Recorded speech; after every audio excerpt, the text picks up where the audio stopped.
নলক্ষা মন্দির, দেওঘরের নলক্ষা মন্দির। এই মন্দিরে আমরা দেওঘর থেকে বেড়াতে গিয়েছিলাম।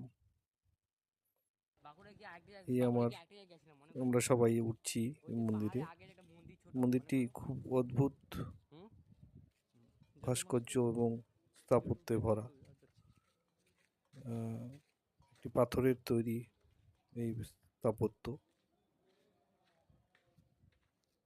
আমরা সবাই মন্দিরের ভিতরে গিয়ে সুন্দর করে ঘুরে দেখলাম চারদিকটা।